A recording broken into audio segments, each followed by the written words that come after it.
Hey guys, I want to remind you about the show I'm doing Saturday, April 10th. It's at 6:30 p.m. Pacific time. I'm doing a live Dumb People Town with Dan Van Kirk and the Sklar brothers. It's the HoneyDew. There is a limited edition poster available with proceeds going to the charity I work with, Outreach Through the Arts, with at-risk youth and the Santa Monica Police Department. All four of us are going to sign it. We're going to be highlighting some dumbass lowlights, okay? Tickets and posters are available at danielvankirk.com, or you can search Dumb People Town on Eventbrite. This episode of The HoneyDew is brought to you by UPSTART, RAYCON, MEUNDIES, and SKILLSHARE. More on that later. Let's get into the do. The HoneyDew with Ryan Sickler.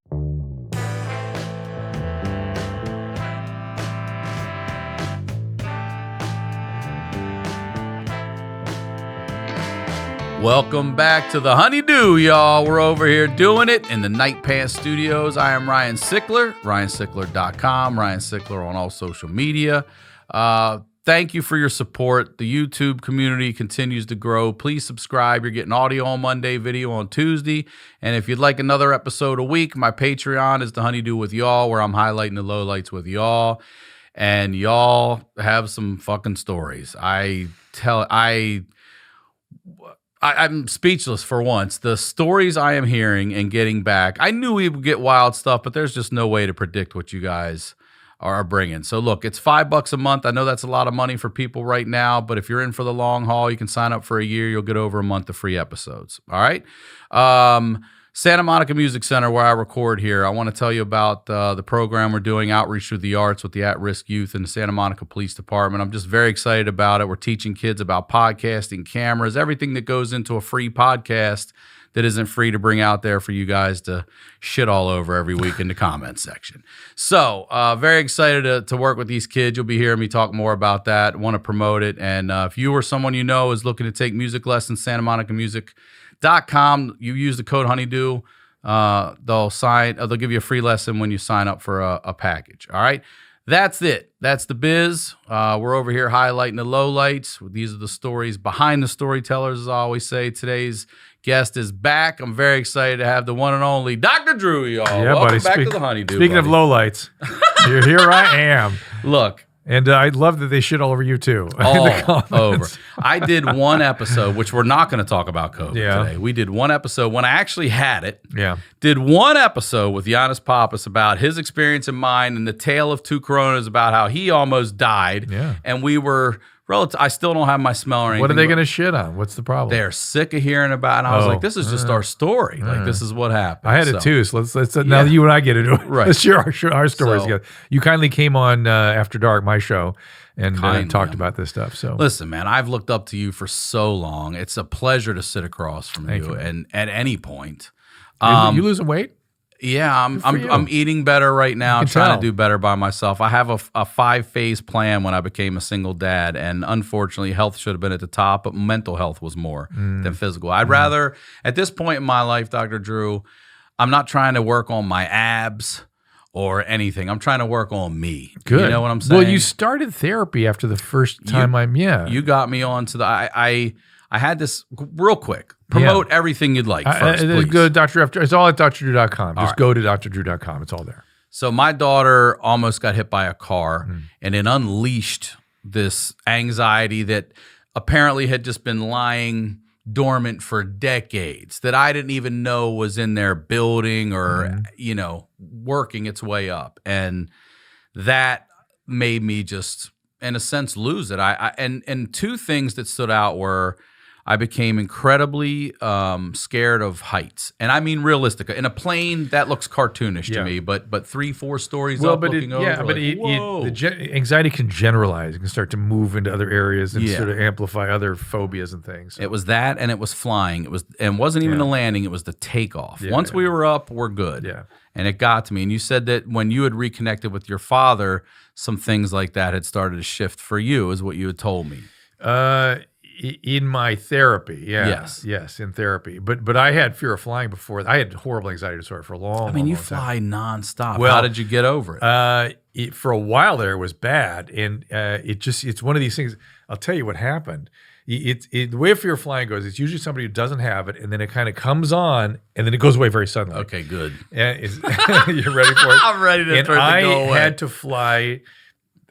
We did some crazy promotion back when Ricky Rackman was my co-host on Loveline years ago. Rackman, yeah. And he was Headbangers Ball, right? That's Wasn't right. Yeah, he was going to get married in Las Vegas. He was my partner on the show at the time. And Julio Iglesias was going to be the officiator. And so he sent his plane, actually to go home, we got on his plane. And it was like flying on a magic car. It was unbelievable. Yeah. And it was so comfortable. And I could talk to the pilot. And I could see. See what's going on. I was able to fly without anxiety. And so my head just went, oh, you can do this and don't have to be in a state. It's possible to, it was like almost like a learning, like the anxiety just shut off. And that was it. I got over it. Tom Segura took me. Before. Yeah. So what was bad? What would it be? What would taking happen? off and landing were terrible, and it got generated. I didn't want to talk about it because it's going to make you worse. But it's okay. People dropped a few things here and there. Like I remember in college, a friend of mine was going, "Did you ever look out the plane window and see how those wings look so flimsy?" That was that kind of thinking. Or I was sitting next to a pilot once. This is all in college. And the guy goes, yeah, once you get up, you're fine. But getting 40 tons off the ground, that's dangerous. And I'm like, oh, great. It's like I used to love the feeling of shooting down that runway and taking off. It too. felt like a rock star. I do now.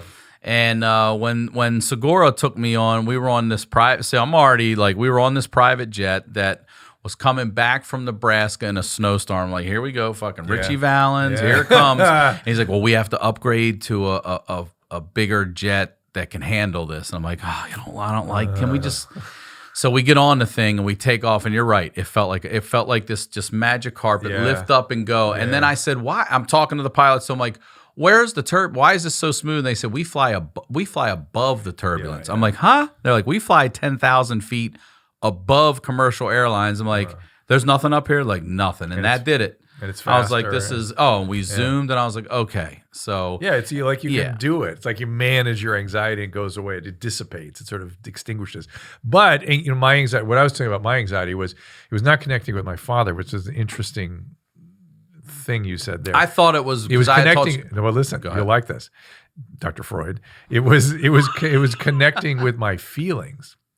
And I'm wondering if your thing is maybe more connecting with father, which is kind of interesting. But mine, my mom is what it was with me. Yes, for sure. And so I was distanced from my feelings, and all I could feel was anxiety. And I got connected up, and that was with my work. Man, Bull, you changed me because you sent me to a therapist. You said, have you ever done EMDR? And I said, you said you would know. And I said, no, I haven't done that. You've met Lana. Yeah. She goes, all of the same person. It's great. Several people I know do, as a matter of fact. Same therapist, yeah. Yeah. She's great. And that she is great. Mm-hmm. And I had never... I'm blown away by the amount of people who've messaged me and said, I've started therapy because your show. I've had a couple professors say that this is required listening now. Wow. And I'm like, whoa, I am beyond flattered, and just, I love it. It makes me feel so good. Part of it is that if you can do it, I mean this in a most positive way possible. If you can do it, anybody can do it. In the sense Believe me, you're right. But not in the sense that it's hard to do, but in the sense that you're the guy that everyone expects just sort of muscle through and not get into this stuff. And here, look at all the benefit you've derived from it. I can't get over it. Yeah, I never set out to do. I didn't even know there were people that outside of my family and close friends that would laugh at their trauma and take real deep, dark shots at it. I say all the time. One day, a friend of mine just out of nowhere was like, "Hey, Ryan, your dad's still dead, right?" And it fucking still makes me, like, everything that's going on in that makes me laugh so hard. Still dead. So one thing I have not been able to do, though, in my life, and I know why. Well, I shouldn't say I know why, but I know where it originates, is to have a successful relationship. So not only do you have a successful marriage, you guys are banging it out like, what, 3-4 nights a week? Yeah. Or, I mean, it's crazy. And you've been together for how long? Married for 30. Together more like 38.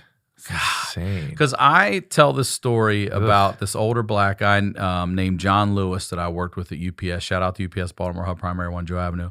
And he took me under his wing and trained me a little bit. And he was Reggie Lewis's uncle from the Celtics who had passed away. And I'm enamored by this guy because he's just an older black guy. And anytime an older black man would talk to me, I'm listening to everything they have to fucking say. Yeah. I didn't grow up with a dad after 16. I'm looking for knowledge in any nook and cranny I can get it. And this guy's training me on the job, and we're talking one night, and he tells me he's married like you, 30 years or whatever, and it's Friday night, 4 a.m. He's going to go home, and he's like, I'm going to fuck my wife. And he said it with, and I was like, God. With energy. Yeah, a lot of With energy purpose. at 4 a.m.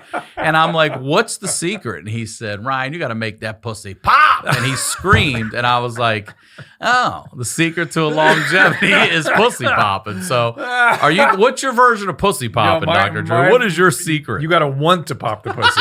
That's my secret. You understand? Yes, I do. If you and he did. He was excited. really wanted to at the beginning. If that's something like in you, then it's probably going to stay there. It's probably going to stay with you. So if you feel that if that passion is there at the beginning, you can sustain that. Yeah, it really has got to be there, though. I think it's very important. I'm not saying that all relationships have to have that, but it's a very steady glue that if you've got, really helps. Okay. Yeah. But you're talking about both partners. It can't be one person wants one and one's like, I'll just do but there's it. many versions of that, right? The receptive partner might like the passion coming from another person and feel gratified by it, and her passion may respond to it. You know what I mean? It doesn't have to come equally in the same way from both people, Right. but it does have to fit together with the same intensity, if that makes sense. It does. Yeah. Absolutely. Yeah.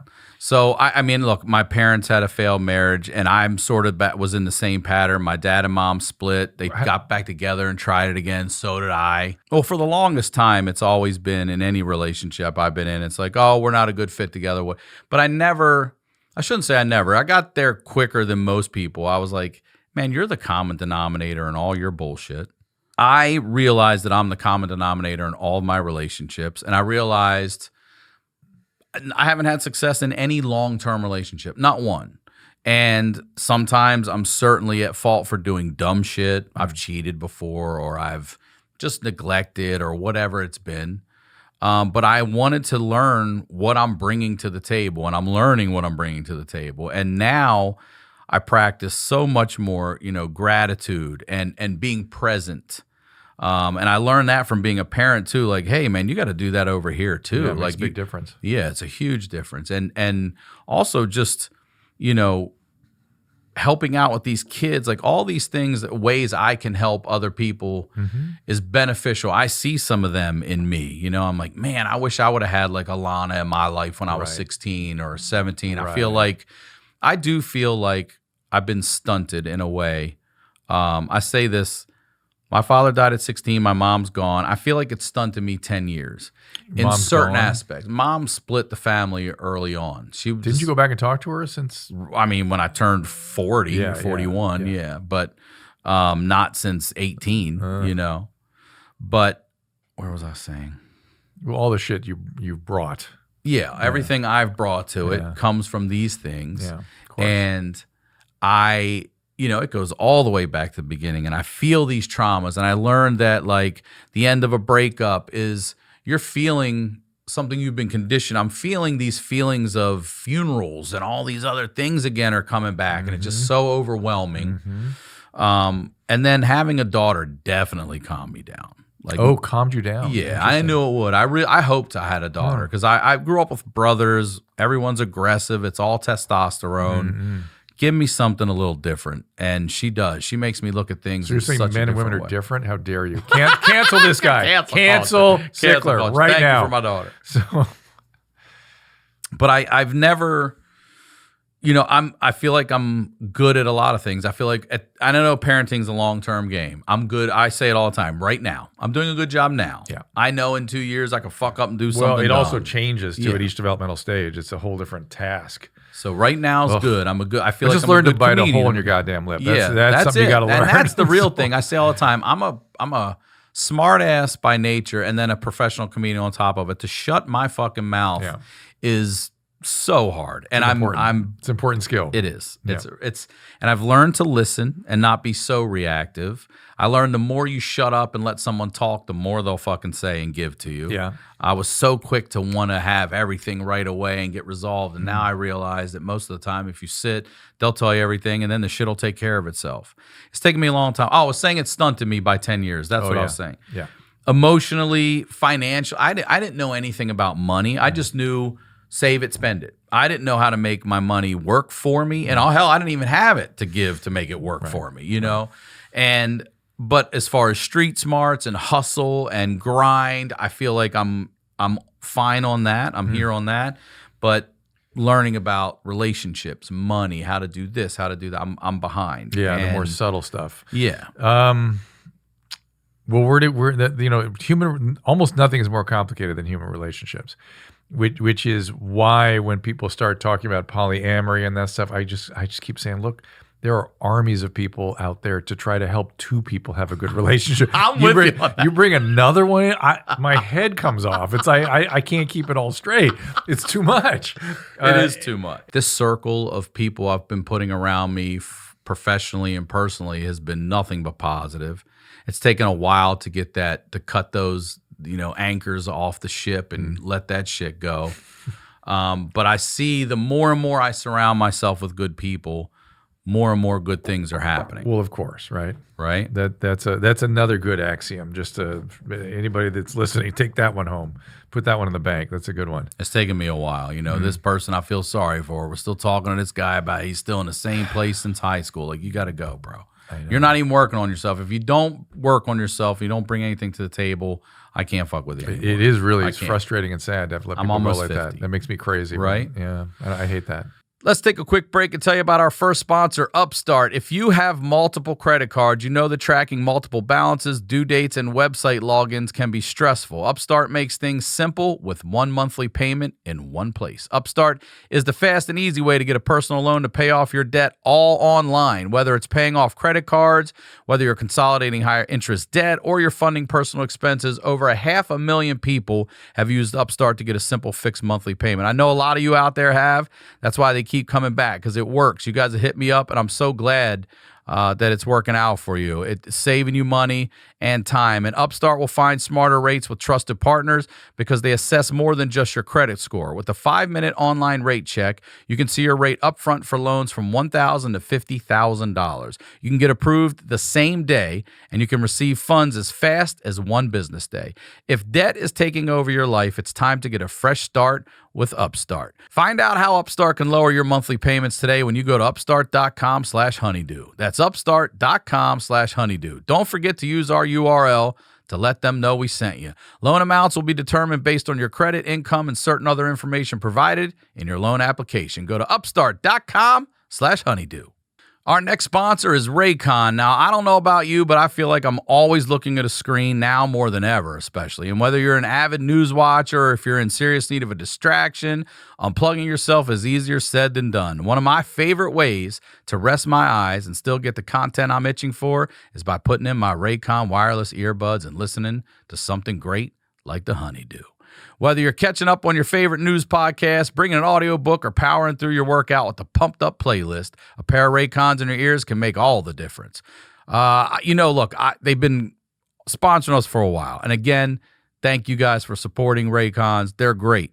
A bunch of you have hit me up about them. I'm telling you, they're affordable. They sound amazing. I use them all the time. Back when I was on the road, I only used RAYCONs to travel. Can't wait to get back out there and do it again. If I'm walking, exercising, even in here just working around the office, boom, RAYCONs all day. There's no dangling wires or stems to get in your way here. RAYCONs come in a range of stylish colorways, but also with a comfortable in-ear fit for a more discreet look. RAYCONs are built to perform anywhere and anytime with water and sweat-resistant construction and Bluetooth that pairs quickly and seamlessly. And with enough battery life for 6 hours of playtime, you can unplug for a while. And the best part, RAYCON makes great sound accessible to everyone with wireless earbuds starting at half the price of other premium audio brands.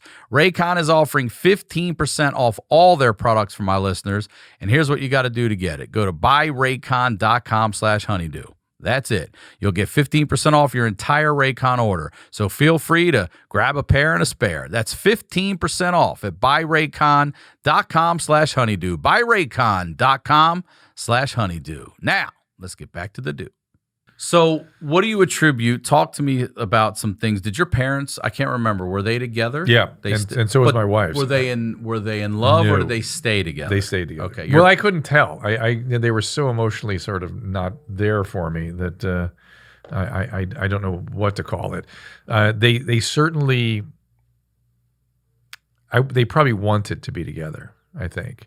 But I wouldn't say that it was a bad enough relationship that I used to think to myself, I used to fear marriage because I was like, well, when it comes to you have your fun, you work, you get married, then you die. That was sort of how I saw it. Like there was no enjoyment coming after marriage.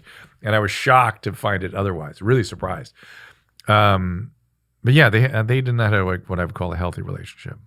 So, but they stayed together, and so did my wife and her parents. Okay, and I think that script of the parents staying together did have an influence on us. It makes you not consider divorce when trouble hits. It's not on the table. You just, all right, how are we going to get through this? How are we going to deal with this? What's going on? What's the problem? Yeah, and you don't think if it's something catastrophic, you may say it or talk about it, but it's not really on the table. It would take a lot to put that on the table. So did that inspire you to want to have a healthy relationship where you want to stay together? I mean, is that something you openly discuss, or is it just something that's inherent in your relationship? What we discuss is more about the importance of building family and being a family and having that. Well, the two things that young people don't think about when you get married, you're not just building a relationship, you're building a life together. It's a life. And if you have children, you're building a foundation for your children's lives as well as the part of sort of the central point of this thing we call family. And people don't do a lot of family building these days. You know what I mean? Yes, I do. And that's sort of weird. I mean, that's what humans are sort of designed for, is to have these extended family systems that support each other. Yeah, I just had a conversation with my brother about that. Like, yo, you remember what we come from. You remember how we grew up. Let's make sure everybody's talking and checking in, because if something happens to us, our kids are going to need to be. They're stuck here. Right. Let them know each other. Yeah. So, all right, you're the most busiest person on the damn planet. You have 3 kids. Where do you guys find time? How do you carve it out throughout your relationship? Let's talk about early years. Where are you finding it? For the relationship? Yeah. Where are you finding time to have sex and one-on-one time with We did not have a lot. But at the beginning, I was working 20 hours a day, 7 days a week. I don't know how my wife put up with it, frankly. She was a very independent person, and she was very quickly consumed with babies, right? We had triplets. And so her thing was 20 hours a day too. So we went into survival mode for about 10 years. 10. Maybe 8 years. Okay, that's good to hear, though. 5 for sure. It's a full survival mode. And 8 to 10. And at the end, and I started therapy in there when the kids were about 1, 2. Well, why? Why did you start it? Well, we had a child that needed a brain surgery. Okay. We had a very traumatic experience. He's now in law school and killing it and stuff. So it all turned out fine. But it was very scary when that went down. And my anxiety disorder became insane. I guess I was nuts to deal with. And I remember Susan called me at work one day. I was at the psychiatric hospital, and she goes, hey, you need to see a therapist. And she called to tell me that. And I thought, well, that's kind of interesting. And I was busy as F, and I was running around. I go, yeah. I know. It would help me with my work. I'm gonna do that one day. She goes, hey, you need to do it.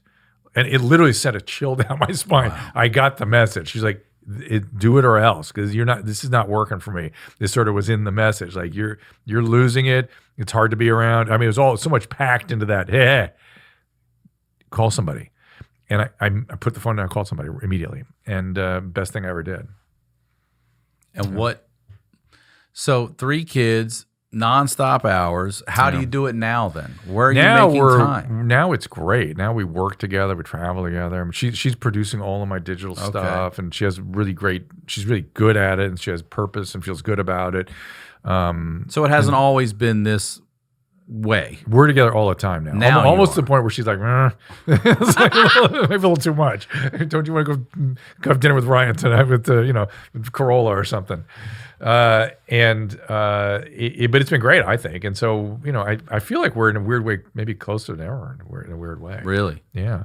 And that's after 30 years. It's weird. What do you think? Crazy. Yeah, it doesn't feel like that's that. insane. 30 years. It's all like compressed. I mean, in our heads, and both of us, we do talk about this.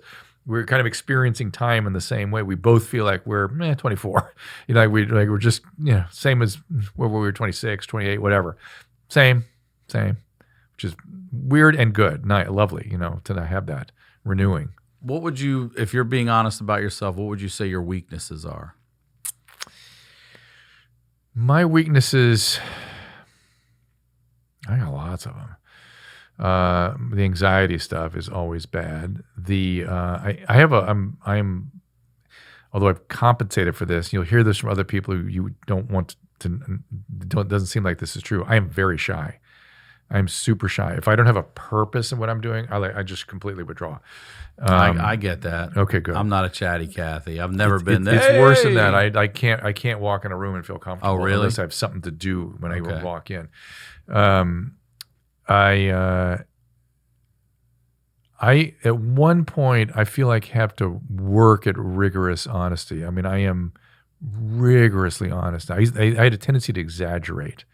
And my wife used to call me out on it. And now I always try to live by, and I didn't always do this. I want to live by Kant's moral imperative, act as though all of your actions are a moral principle. In other words, whether somebody sees you or not, act as though somebody's looking at you and judging you, no matter what. I mean, these days, everyone's got you on camera. Just do it. But it's the right thing. It's being a good person. I read that. What's the quote I read the other day in somebody's toilet? Character is doing something for someone when no one's watching. Exactly, and I rigorously live by that. Okay. And honesty is part of that too.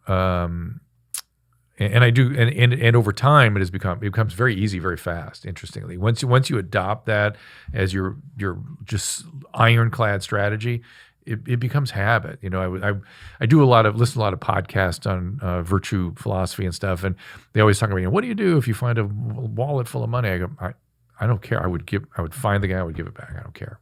I don't care. What if it's $1 million? Like, I'd find the money, give it back. It's like, I do it. I would do it. It's like,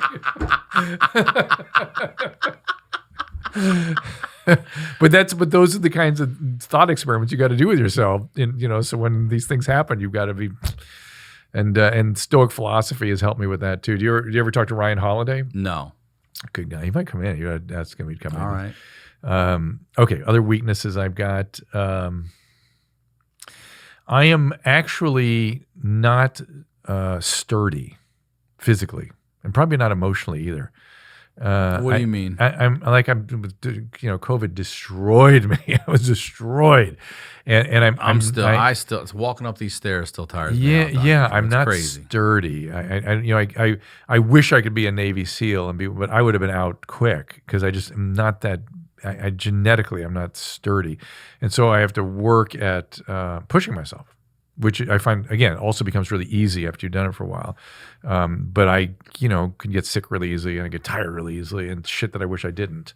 And I have to push weights all the time and work out, or I just completely regress in a day or two because I'm just not sturdy. And that's frustrating.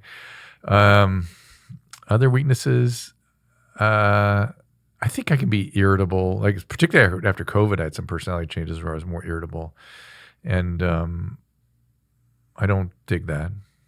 Yeah. And what would you say are your wife's strengths? She is sturdy, and that's why I sort of know I'm not as sturdy as she is. She's like superhuman, and that way, like just doesn't get sick. She's like the flux capacitor. You just push it. Put whatever the fuck you want in, it's still gonna work. It all works beautifully. And it's like, and so Oh, that's great. And I think, when you look at how our attractions work in our body as males, one of the things you're not aware of, you just like something, you just, do I want that? But I think one of my motivators around attraction was, that kind of genetic superiority, because I was crazy attracted to her, like couldn't stand it. Didn't know that that she was this specimen genetically. She has extraordinarily good, this is going to seem like a very specific thing, but capacity for sequences. Explain that. Like she can figure out or follow directions on a very complicated production panel and sound, and that's all about sequences, and then remembering the sequences and being able to adjust where you need to adjust within those sequences. I see. And absorbs and solves those kinds of problems really easily, because I'm a math brain, and her brother was a mathematician, and one of our sons is a mathematician, so that kind of came through. She's way more beautiful than I am. She's too good for me. I don't know. I hear all the girls call you Zaddy all the time. They throw that Z on the front of it, Dr. Drew. They call you Zaddy. What does that mean? Am I a Zim? That made me a Zim too. Maybe that's what. Yeah, just call me Zim, not Zaddy. Zay. No, the ladies love you. You know it. You know the ladies love you, Dr. Drew. So, yeah. All right, here's another question I want to ask as a doctor who people look to for advice, opinions, and all that stuff. How do you learn from your mistakes? Oh, constantly. This is what people don't understand. I look forward to mistakes. I look forward to being wrong. That's how my mind grows. That's how I learn things. The one thing though, when I was, I taught medicine for a lot of years, and the one thing I would tell them, I go, okay, we would be sitting in an ICU, and I go, what are you going to do? Because I try not to bias their decision. I go, show me the literature. Give me an example. Someone's in septic shock, and you want to use a certain antibiotic, or you want to go after the cytokine activation that you just learned about because of COVID. Show me the literature. Give me the literature upon which you're basing that judgment. I'll look at the literature, and I said, fine. And you make your decision. If the literature is flawed and you didn't see it, you're going to hear from me. But I'll look at your literature and see what you're making your decision on. Good. And then give me your logic and what you expect and what do you think is going to happen here. Now, this is where I got harsh. What if you're wrong? What if it doesn't work for whatever reason? What are you going to do? And if they would just look at me blank or I don't know, I would lose it. I said, I want your backup plan. No problem making a mistake. No problem. What's your backup plan? And that backup plan, you maybe need 2 or 3. You better think that through and have that. When I ask you what you're going to do, you better be able to tell me and then tell me why. So I always kind of think that way. So I do have backup plans. I don't mind making errors. I'm not going to be perfect. I'm not. There's no way. Well, I watched everything with COVID, and then you own it right away. Yes. And people still are going to say that shit. Let me ask you this: as frenetic as I see you, all these, do you work better under stress, or do you work better calm, or both? Because I'm feeling like everything. If I'm in ICU, I'm feel like you're assessing this, and then I feel like after that it's a slower process. So I actually think I get a little high off spinning, lots of stuff going on, but I hate the crunch of time. So I hate the idea that I'm spinning and going and oh shit, there's 10 more things coming down the pike and I have 20 minutes to do all of it. I hate that. If everything would fall into line with the schedule, the busier the better in the given unit of time that I have to do it. It's the stuff that comes pouring in, like you just saw my phone going up. Yeah. That drives me crazy. I don't want to be bothered by other things when I've allotted some time to do something else. The fact that I'm, have time set aside to do 3 things at once later, fine. Then I just don't want it coming in now. It bothers me when stuff bleeds in. It's tough. That's why it's tough to see outpatients in medicine because you got another one sitting outside every 15 minutes. I really don't like that. I like spending whatever time I need and then moving to the next thing. What's been your favorite part of medicine? or the medical field. How Yeah, about that? I really was good in the ICU. I liked that stuff. I liked Like blood doesn't gross you out. No. I like What's doing- the craziest thing you've seen in an ICU? Oh, I can't. It's like impossible to come up with it. I've You ever save a motorcycle accident? save? Yeah. You mean like out in the field? Anywhere. Usually those guys are gone. Yeah, Really? Yeah, we get them back. Yeah, but I don't deal with the trauma. I deal with exotic medical illnesses and infections and crazy stuff. And it's kind of why I got into addiction medicine, because what's that? Exotic illness. That's what. Yeah, you want to know an exotic illness? Yeah, I mean, are we talking about the Ebolas and things? Yeah, ALS and okay. everything. Is interesting stroke syndromes and stuff. But it's kind of why I got in addiction medicine. Was I was moonlighting a psychiatric hospital, and I started working on some of the cases, and I saw these young people go from dying to like amazing. They were like, what happened to them? In medicine, generally, you go from like critically ill to chronically ill. You know what I mean? You're not better than you ever knew you could be. And so that's what got me fascinated by addiction in the first place. Like, wow, these people were dying, and they can be beyond, not just better, but better than ever. How incredible. The human body amazes me. I have friends who, especially the opiates that were in comedy, and these guys are telling me they're popping, 25 a day. And I'm like, how does, I feel like if I took 25 Advil, my body halfway through would be like, fuck it, and throw it up. But you're talking about Vicodin and Norco. So the average Vicodin and Norco is 30 to 60 a day. That's the range they usually get into. Get the fuck out of here. Yeah. I've seen a guy do 100 a day. 100 a day. What, don't they not poop? Some of them get into that problem, but they'll compensate with all kinds of laxatives and stuff. But he went deaf. He got what Rush Limbaugh got. It took his hearing? Yeah, he went completely deaf, like bone deaf. It was really So bad. am I allergic to those? My reactions are I literally will sweat.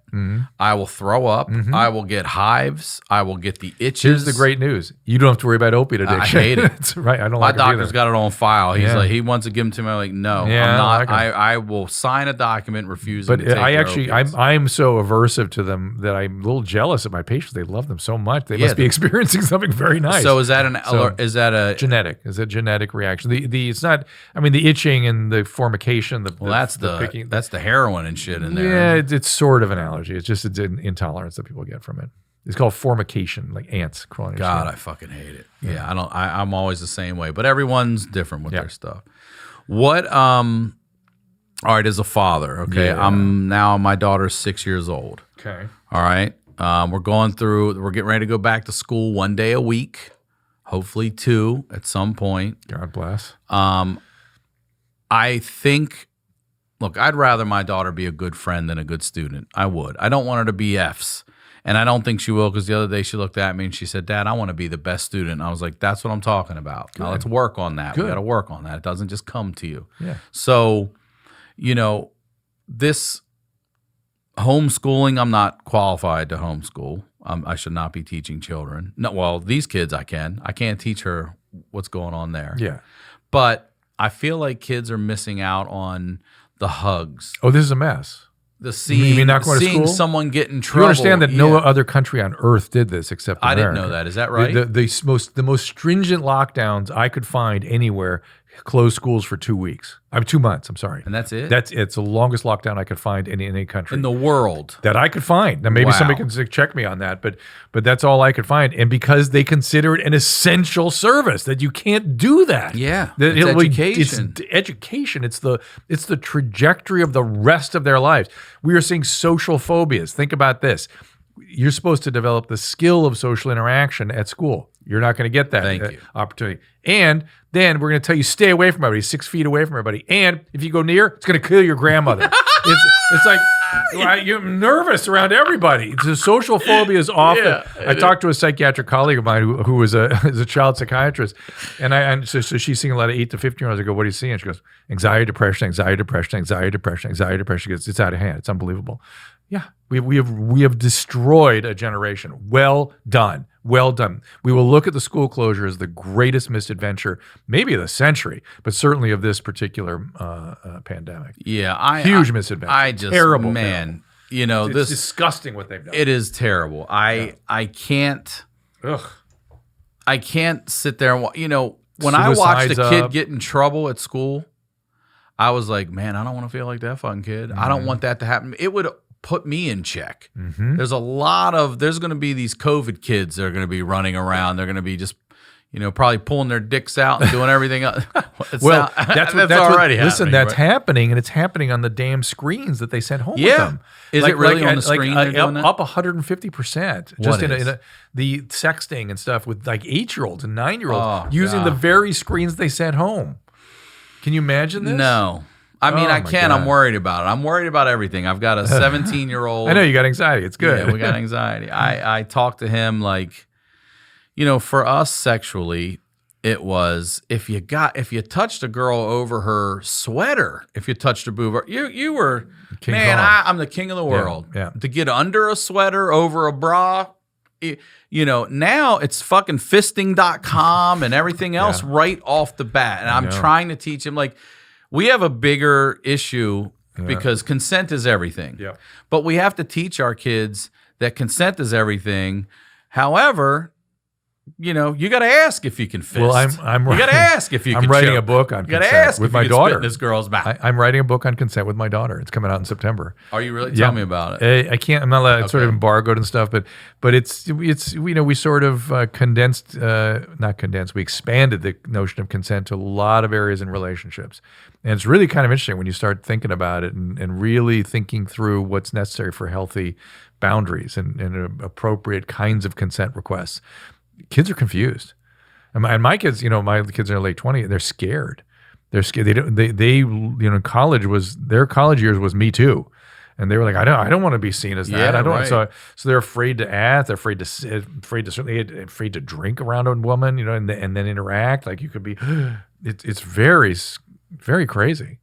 Let's take a quick break and tell you about our sponsor, MEUNDIES. MEUNDIES believes that comfort is about more than what's just touching your skin. It's all about feeling comfortable in your skin. You're a total badass, and what you wear should only accentuate that fact. That's why MEUNDIES not only uses a sustainable, breathable, soft as heck fabric, but they also give you endless styles to choose from. It's total comfort inside and out. I get the boxer briefs, man. I need something to keep it all up in there tight, hold it together, but I also don't like it riding up my ass crack. You know what I'm saying? I also don't like regular boxers because, look, I'm a little blessed and it swings. You know what I'm saying? So MeUndies offers classic colors to ridiculous prints. It's also you can fully express yourself in your own unique way. MeUndies are available in a range of sizes from extra small all the way to 4XL. Never leave your couch again with a MeUndies membership and monthly subscription that sends new pairs right to your door. With site-wide savings and exclusive sales, you'll automatically pay less for everything. MeUndies has a great offer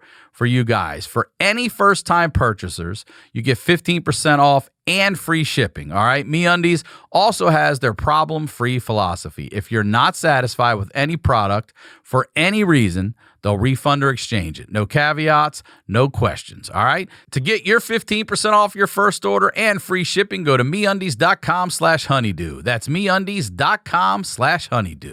Our next sponsor is SKILLSHARE. SKILLSHARE is an online learning community that offers membership with meaning. With so much to explore, real projects to create, and the support of fellow creatives, SKILLSHARE empowers you to accomplish real growth. Look, I love Skillshare. I'm able to take these classes. Something I've always wanted to do. My daughter's a picky eater. She doesn't eat a lot of different foods, varieties, and I want to introduce her to them. So I'm always throwing steamed shrimp out. I'm always throwing the crab out. She does love crab. I'm always throwing anything I make, the veggies, whatever, just to try to introduce her to new foods. And one of the things I wanted to do before the pandemic hit was take a cooking class with her so we could try new things. She could see the ingredients that go in the food. Like, look, you like all these things, but it's just in this thing over here now. So we started taking this class called Kids Kitchen Cooking from Scratch, and it's for kids under 5. And man, it's been fantastic. She loves it. I love it. We get to hang out, spend quality time together, and she's getting, introduced to new foods. So practice makes progress. Advancing toward a goal is achievable with short lessons and hands-on projects. There's nothing better than getting better, all right? Accomplishing growth is extremely satisfying. So do something today you couldn't do yesterday with classes designed for real life. Skillshare is also incredibly affordable, especially when compared to pricey in-person classes and workshops. An annual subscription is less than $10 a month.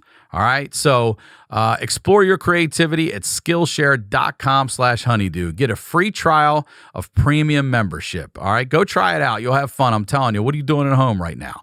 That's Skillshare.com/honeydew. Now, let's get back to the do. So what do you think? Give some advice to these kids out there now. Parents of these teenagers right now. Like, what do you think? How do you talk to a kid, especially a boy, because they're just such fucking horn dogs? Yeah. I mean, the girls these days, though, are like the new dudes. Good for you all, ladies. But the boys still have... The boys are just ridiculous. It's ridiculous. So how do we... You already know... I don't know what God was thinking when he gave that to 15-year-olds. You already know your hormones when we were at 16. Yeah. Although they are it's a little, for some reason... It's a little toned down a little bit. It's still all there, the same motivation. But I'm saying, how do you stop that locomotive when they can just go right to the internet and see porn the way it is now? They do. How do you? Well, you be realistic about what they're getting access to and try to limit the screens. That's really all you can do. That's all you can do, and then talk to them about it, because we don't even know the impact. Forget on their sense of what is healthy sexuality and what a woman is. We don't know what it does to their brain.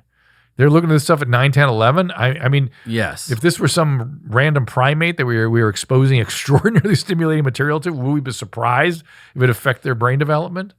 It's we don't know the full impact of all this yet. Yeah, it's a lot coming. It's a lot coming. That's a lot coming. Yeah, and I don't know. I'm very concerned about the mental health in this country.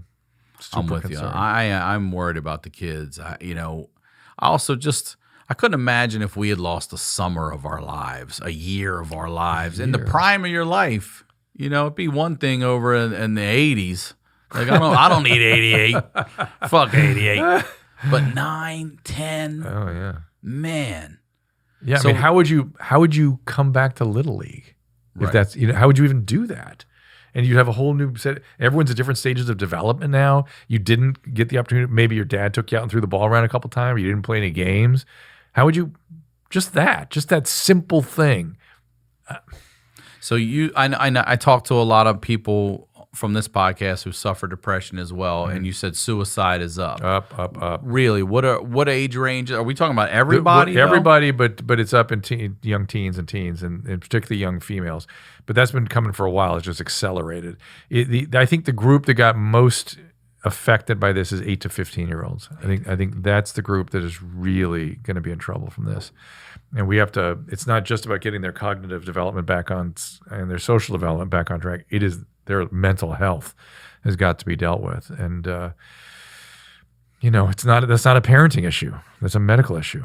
And parents can be helpful, stable environments, attunement, just be there, presence. They don't need a lot. They just need you present, fully emotionally, eye contact, but here's some advice, with the females, they're more conversant around 10 o'clock at night, 9 o'clock at night, because the way their hormone cycling go. So if you have questions, open-ended questions, how'd your day go? Sit down in the bed, 9 o'clock at night. At 9 o'clock. Males, better, particularly if you're a male, side by side. Let's go shoot some baskets and then start talking. Driving a car where you're both looking forward. Two males are very uncomfortable eyeball to eyeball. And you're good, though. We're good right now. I'm good with it. I took my stepson out on, he was like, will you take me out to drive? And I was like, yeah, but I'm putting GoPros in the car. Yeah. And we're about to release it here in a little bit. It's called Learner's Permit. And it's him learning about driving, but learning about me learning about him learning about what it was like when I drove. Like, perfect environment for that. When he's telling me, and we're just looking straight ahead. Yeah. And when he's telling me about smoking, I'm like, smoking what? And he's like, vapes. And I just laugh. I'm like, what a different fucking world we're in, vapes. Is he talking about weed or he tobacco? Says he's tried the weed, but he doesn't like it. He doesn't smoke. He's not really drinking. He's a pretty straightforward kid, but these guys that don't drink, don't smoke, they fuck a lot of people. So, it's somewhere. There's something out there for everyone. So we got to keep an eye on. If you're not drinking or smoking or doing something, you might be fucking. It's coming out somewhere. It's coming out somewhere. I just always think to myself, what was God thinking doing that to a 14-year-old? What was he thinking? Oh my God. And when some of my favorite patients are my transgender female to males who get exposed to high dose testosterone for the first time. Usually, one of their first sort of reactions is to apologize. Like, I'm sorry, I didn't know. Wow. Yeah, they like, realize how powerful that shit is. What the influence is you've been under all this time, and it's like, yeah. And then usually what I say is, yeah, started when we were 13. Yeah. How do you think that felt? When you're just a walking erection. You have no idea what to do or what's going on. No. It's just I mean, I'll be straight honest. I was in fifth, but it was the summer between 5th and 6th grade when I discovered masturbating.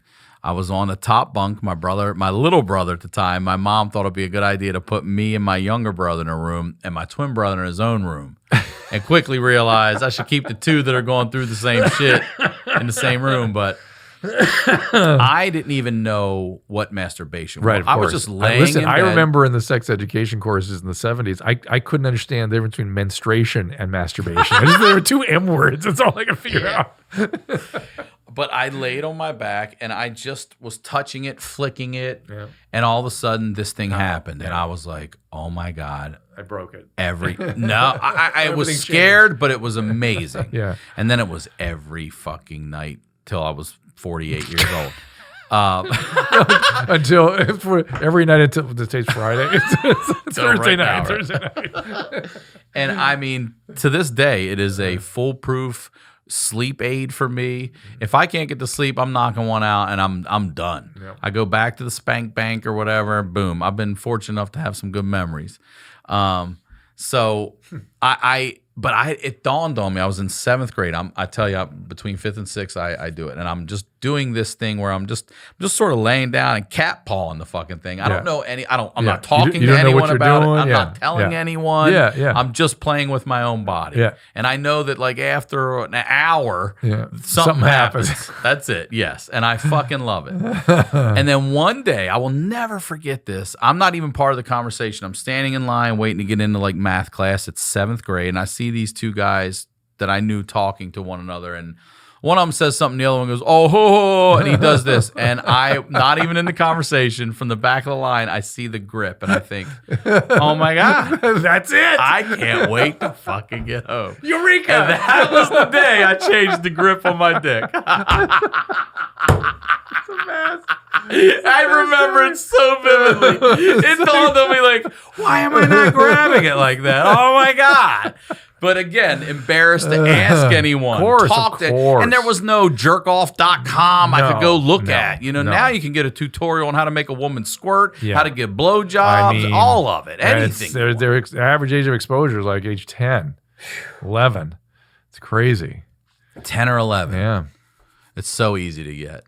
Well, if your kid's on screen, assume they're getting exposed to it. Yes. It just well, my daughter was playing this damn Garfield game and I watch, and they do these. Told me about this. Yeah, they do these ads in between, and it's a girl that walks in. There's her friend and her boyfriend are in a shower silhouette, and it's like, what would you do? I'm like, what the fuck?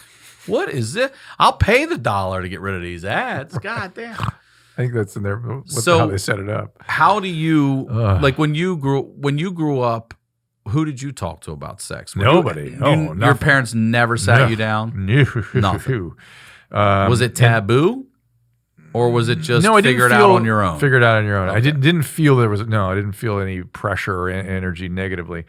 I had a babysitter actually, and I think about it that I had. She was like a 25-year-old teachers. I mean, I was like, you're gonna explain things to me. She's like, no, that's for your parents. I go, explain. How old were you at the time? Teens? Early teens. Yeah. 12, 14. And did she tell you?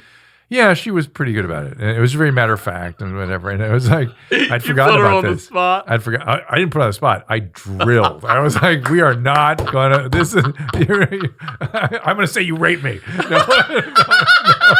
No. No, but it was good. That was at least where I got some information, But it's kind of why we're one of the things that motivated me to do Loveline. That there was no sort of place for people to go, and at that point it was urgent because we had HIV going around. Right. And I was listening to Dr. Anthony Fauci at the time, who was encouraging us young guys to go out there and educate. And I admired him a lot in 1984 and took it very Fauci's been seriously. around a long time, huh? Yeah, he was a big deal during the AIDS epidemic. Yeah. And so I started just answering questions. I had also had a really terrible experience in college when I started getting depression and anxiety in terms of how I was managed and treated and stuff. It was really bad. And there was no adolescent health at that time. And there was weird stigma around mental health. And I just thought that's insane. And it's pretty easy to understand these things. And infectious disease, sexually transmitted diseases were shrouded in Latin, and they're called venereal diseases. And yeast infections were called moniliasis. And it was just like unnecessary. And I just thought, these are easy concepts. Anybody can understand it. I'm going to answer these kids' questions, and that's it. Yeah, because it's frightening as fuck to see. If you see something on your body that's not usually there, you get scared. Everything's scared. Sure. And it's you may not know what it is because you have no clinical experience with it, but once you get a diagnosis, to explain somebody, here's what that is, here's how to avoid it, here's what you need to do with it. It makes it all very simple. And now there's Google, and they don't need me so much. I say it all the time. You don't need parents. You got the internet. You have the internet. You can go out there and ask anything. Oh. But I do wish I had the internet when I was a kid. I would have absolutely known more than again, the internet put us all back 10 years, Dr. Yeah. And you realize the information age hits, and you're like, God. Yeah. And so there are, I think, advantages. You're right. And there would have been definitely distinct positive things that could have come of it and will come of it. But it has all sorts of liabilities that we're trying to manage and understand now still. So good times, my friend. Dr. Drew, give me a time that, how old were you when you were finally exclusive? What age? Exclusive with your wife, because you said you knew each other for a while. We dated for like 8 years before we were exclusive for periods of time up to a year or two within that 8 years. Okay. And then we'd sort of break up. And I see. Okay. Yeah. And at the end, it was like, okay, this is like, there's something here. This is like ridiculous. I can't. But it took can't 8 shake years. this. You couldn't shake it. Well, the 8 years was not about her. I knew that there was something there with her. The 8 years was me being just men have this thing where when they're not ready to get married, they are not ready. And she was ready and sort of forcing the issue, and that's what would break us up oftentimes. What shifted for you? I got old enough. I finished my training, was sort of out in the world. I just wanted to know who I was in the world before I could make a big decision like marriage. And I was ready. I was just ready. It was just different. And had we done it earlier, it would have been fatal. It would have been absolutely, asking what makes a long marriage. You got to be ready. It's not just about the person. It's about being ready where you are in your life. Okay. Yeah. Yeah, that's very important. Well, look, I know we got to get you out of here. You got to get all the way over to Pasadena. God, I'm sorry It's I scheduled okay. this. I've been doing this local news broadcast on Fox 11, which is not Fox News. it's the Simpsons, Family Guy, that Fox. And it's right over here on Bundy, and I thought, oh, it's perfect. I'll see Ryan. I'll go to 1999 South Bundy. I know exactly. I used to work in that building. It's well, where I met my daughter's mother, in that building, Dr. Wow, Drew. that's crazy. How about that? Across from Lamps Unlimited or whatever. That's it. That's the building, right on Armacost or whatever it is. That's exactly where we met. What's that? I can't remember the name of the street, but I thought, I'll head right up there after Sickler. And then it's like, oh, no. Because I got back from New York a week ago, they're making me not come back to the building for 10 days. Not sure. It's silly. I'm immune. I'm immune. I've had COVID, but I get it. It's the policy. So here we are. Well, thank you for being on. Again, website, drop it, all that. Yeah, drdrew.com. If you sign up at drdrew.tv, we'll give you a blast out when I do streaming shows, which I do on most days. All right. And After Dark, which you've kindly been on and will be on again, no doubt. I'd love to. So it's anytime. a lot of fun working with those guys. I know. They're the best. Well, thank you, man. As always, RyanSickler.com. Ryan Sickler on all social media. We'll talk to y'all next week.